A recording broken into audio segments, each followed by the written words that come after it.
So first thing is that that eval you just did in classroom 1 through 5 should have sent your score back to you right away. And I'm going to offer you the deal on this first set of questions that we can call this sort of a practice. And so if you want to work on the ones you missed and figure out what the correct answers are and resubmit, you are welcome to do that. Now, that particular form will allow you to submit it several times. So you can go ahead and do that if you didn't get a score that you were happy with. I believe it was out of 8. Okay.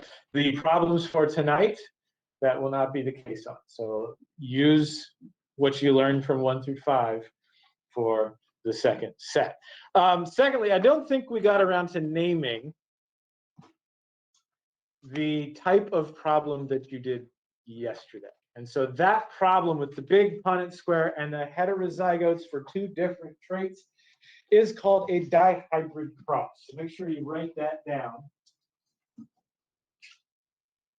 Assuming that we're just talking about Mendelian genetics and assuming that the parents are heterozygous for both of the 2 traits, you're always going to see a 9 to 3 to 3 to 1 ratio. 9 positive, not positive, dominant for both traits, right? Showing dominant for both.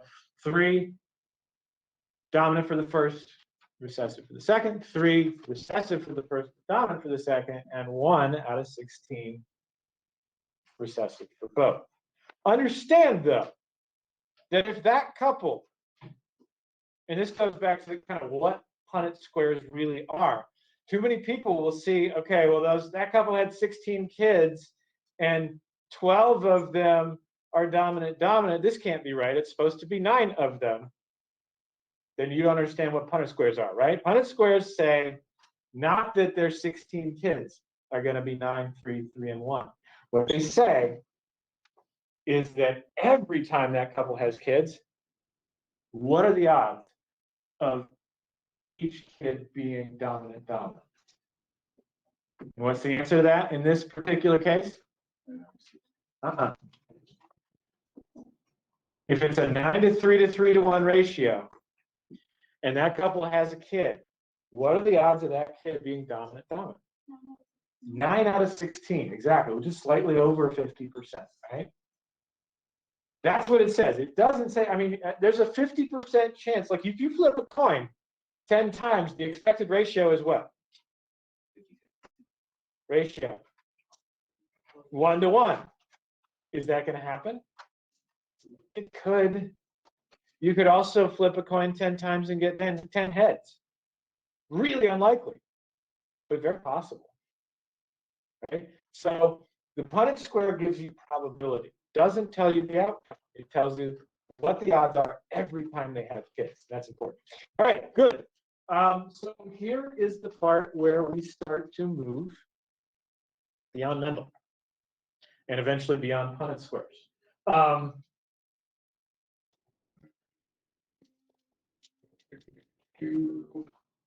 Let's start with what Mendel knew, which is pretty amazing by itself. That he figures out what he figures out is pretty crazy in terms of how little we knew about DNA. He knew every organism gets an allele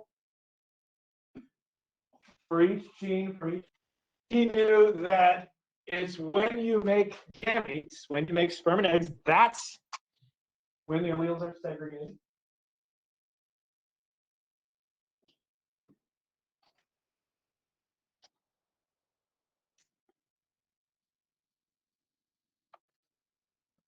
Because he knew that those gametes, those sperm and eggs, as they're fusing together to make one cell that becomes the offspring, those things have to have half sets. Because you can't have full set fusing with full set. That would be double the normal number of chromosomes, and that wouldn't work.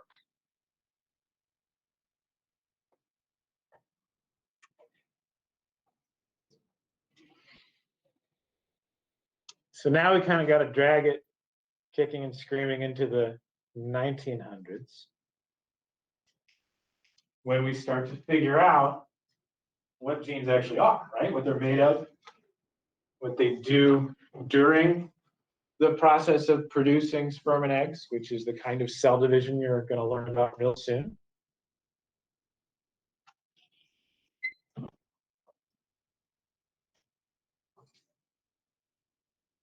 So to take that step, we have to talk about this guy, whose name was T.H. Morgan, Thomas Hunt Morgan, who discovered the perfect genetic lab animal. If you want to do genetics experiments like he did, his primary purpose was finding, okay, what are genes? Like, what exactly is controlling the traits of sexually reproducing animals? Fruit flies are great. And they're great for several reasons. Number one, they don't live very long, which means they reproduce fast for you, right? So you can get several generations in just months. And two, they're pretty easy to find mutations on, things like brown versus red eyes. He had, a small army of graduate students hunting through millions of fruit flies mutations. Curly wings is one mutation we found that you'll see. And they're really easy to raise. You can put them in like a test tube and put a cork on it. As long as the nutrient paste that they eat is at the bottom of that tube, they will happily live in that tube and reproduce for you. And finally, this is the weird one. If you take a fruit fly and you yank its head off with a pair of tweezers, dangling from its disembodied head are two good-sized salivary glands. Sorry, this is horrifying. And if you take those salivary glands and you separate them out with a needle onto a microscope slide, then you take the cover slip and you smush them, and then you heat them, and then you stain them. So weird. I don't know who thought of this first. But those cells in those fruit fly salivary glands have the biggest chromosomes you have ever seen in your life. They're gigantic, like visible with the naked eye through a microscope. Like you can see them, you can see the banding patterns on them, and that's what allowed Morgan to do what he did. What Morgan, the fruit fly guy, figured out was that genes are on chromosomes. He actually traced fruit fly traits to spots on fruit fly chromosomes. Shortly thereafter, we discovered that chromosomes were made of DNA, and that was kind of well on our way to understanding, hey, DNA is the stuff, which we didn't know before. DNA is the stuff. And so genes are just lengths of DNA in particular spots on chromosomes. And it turns out each chromosome has thousands of those spots, thousands of those genes. And it's just a matter of mapping them to the right spots.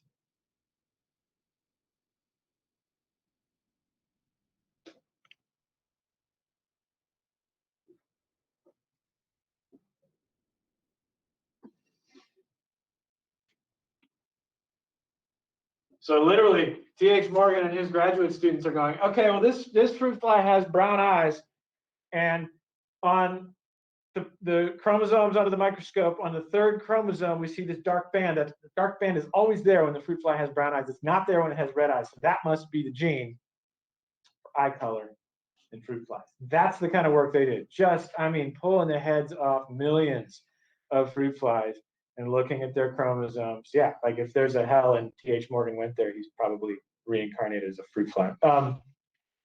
Anyway. So he connects this, looking at chromosomes, he realizes, okay, chromosomes exist in pairs. Every time he finds a gene on a fruit fly chromosome, he notices, hey, there's another fruit fly chromosome that looks almost just like that one, but some of the banding patterns are slightly different. That must be the other allele. That must be the whole other set of, 1,000-some genes, but from the other parent.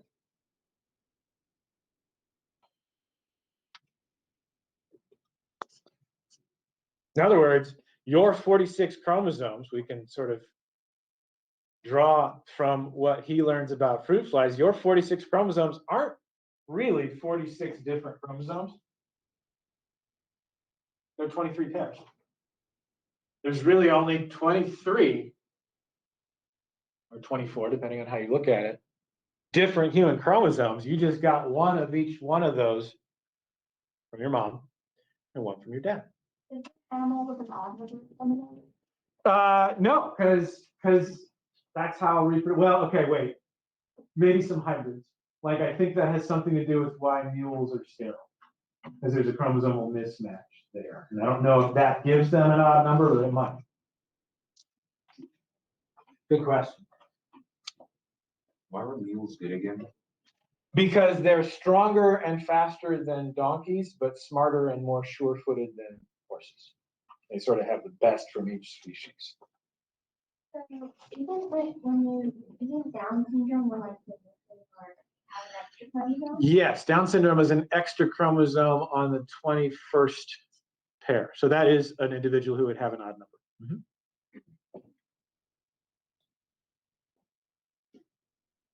Do they already know that fruit flies have the biggest chromosomes? No, I don't know how they think, I think it was just like, let's take a bunch of different animals and crush up parts of them. I don't know. Sorry. I've done that, by the way. I've done the fruit fly thing where you do that. It's weird. I didn't love it. First of all, you got to knock the fruit flies out with ether. And I remember my lab partner, this was freshman year in college, my lab partner, who didn't last another quarter, I don't think, was big into the ether. Hey, man. Just count the mutations, right? So the word we use for those chromosomes that match, for those chromosomes that one of them's from mom and the other one's from dad, and they have the same genes but different alleles, the word we use is homologous. Those are homologous chromosomes.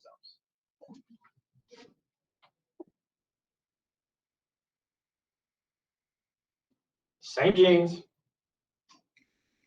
as each other. It's just one of those is the set of genes that mom gave you, and the other one is the set that dad gave you.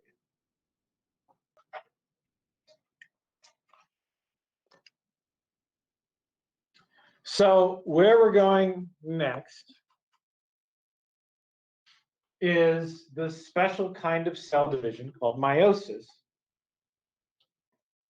that takes those chromosomes that an individual is about to give to their offspring, right? They're doing this kind of division that's going to result in the cells that you give to your offspring, the sperm and egg cells. This kind of division separates those homologous chromosomes from each other. In other words, this is where Mendel's law of segregation actually happens. So you're going to be looking at that, at how sexually reproducing organisms make their haploid gametes. And haploid is a word I just used that you might not know yet. Anybody want to take a guess what it means? Is it like a cell that only has one set of chromosomes? So in other words, 46 is the normal number of human chromosomes. A sperm or an egg cell from a human should have how many?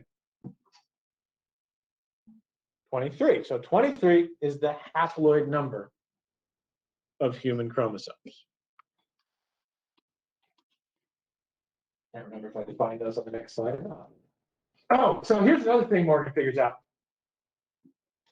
And I like to think it was actually probably one of Morgan's grad students that figured it out. I don't know if you know how often professors, once they get sort of senior enough at a university, a lot of the work they do is really done by their grad students. And I like to think that Morgan was like, we gotta find a way. That's what he sounds like. We gotta find a way to sort the chromosomes in the fruit flies. Like okay, salivary glands on your slide, and then I want you to take a tiny little needle and try to sort them, so they're in pairs in like descending order of size. One of the students is like, hey, Dr. Morgan, what if we, just bear with me, what if we took a picture through the microscope of the chromosome all mixed up and blew it up real big and then cut out the pictures of the individual chromosomes and sorted those instead of having to do it microscopically. It's like genius. I don't know if that's how it happened. But what you get is this, basically. This is what's called a karyotype. This is a human one. Forget what's implied to be 4 years. But basically, we've done it this way. I mean, it's like a Photoshop thing now, where I'm sure they have a program that does the cutting and pasting for you. But this, they didn't do this under microscopes. They took a picture of a human cell that had chromosomes, and then cut and paste all the pictures of chromosomes and sort them. And there are 23 pairs here. This is, by the way, a former student of mine who had a karyotype done at a genetic counselor office, basically because they were trying to test them for a particular genetic disorder. So this is that student's karyotype. You're not a genetic counselor, so you don't know anything about the banding patterns and what this might have told the doctors. You can tell one thing about this student from looking at this. Anybody want to guess? Sweeney. Are you looking here? Yeah, that one's weird. What might that tell us? The sex of the person seems like a male. The gender of the person, absolutely. This was a male student. Because what do we call those two chromosomes? Sex chromosomes. They are the sex chromosomes. And which ones does a male always have? This one's called the X, and this one's called the, which is what makes males males. It's this pair of genes, well, sort of non-pair of genes, that makes men different from women. If it was a female, what would we have? 2 X's. Yeah, they'd be the same, which makes genetics of these 2 chromosomes a little weird. We'll get to, when we move beyond Mendel, we'll get to what those chromosomes, what those genes do. What do you think would happen if there were 2 Y? Somehow, some way. So like XYY or just YY? Like So I believe the Y chromosome doesn't have the genes needed for a functional. In other words, you got to have the X. I think you have to have an X to live. Now, there are several disorders where you can have an X and nothing. Call it XO. That's called Turner syndrome, I think. And that has its own sort of set of symptoms, but is a living human being. Klinefelter syndrome is XYY. Very tall people. There's some confusion about what the other traits kind of are. They used to say that those people were prone to criminal activity, but it's not true. Anyway, we can talk about those later. But yeah, the X is necessary. The Y, there's actually some research that says you could live without it. So that's interesting. Anyway, yeah. So females 2 X's, males X and Y. We'll talk a little more about those later. Let's define how covenant diploid is, and then we'll be done.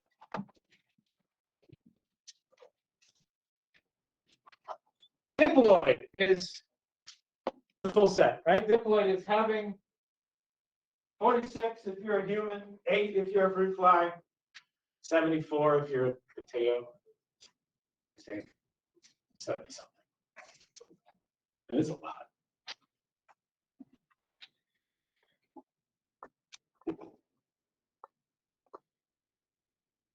In nearly all animals,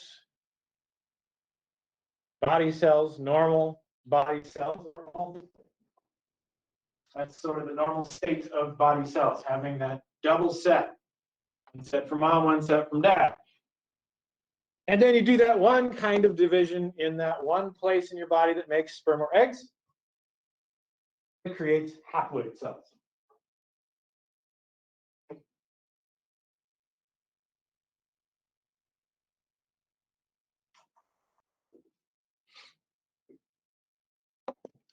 When scientists are speaking in general terms and don't want to specify, since every species has a different number of chromosomes, often you'll hear geneticists talk about the N number or the 2N number of chromosomes. 2N is diploid, N is haploid, right? It's like just sticking a variable in there instead of specifying what the number is. It's kind of like the R group in an amino acid.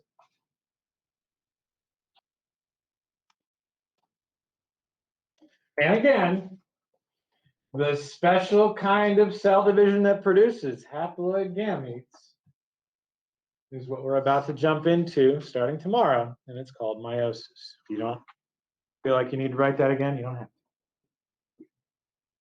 to. Your homework is the rest of those two-trait cross problems. Consider 1 through 5 practice, and the rest of them the real thing. Okay, so you can redo 1 through 5 if you like to get a better score, but know that what you do on 6 through whatever the end is, that's going to be, graded, and you get to submit it once. Yeah. That's a weird Google Classroom or whatever. Interesting. Really? Yeah. You have a test tomorrow. No, that's CP. Huh. Okay, no, it's just CP, not you. No, we're not there yet.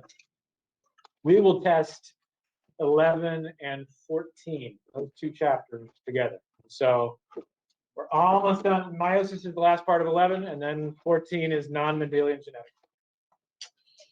So due tomorrow, the rest of those genetics problems on the two-trait cross page, expect them to be graded closely and once.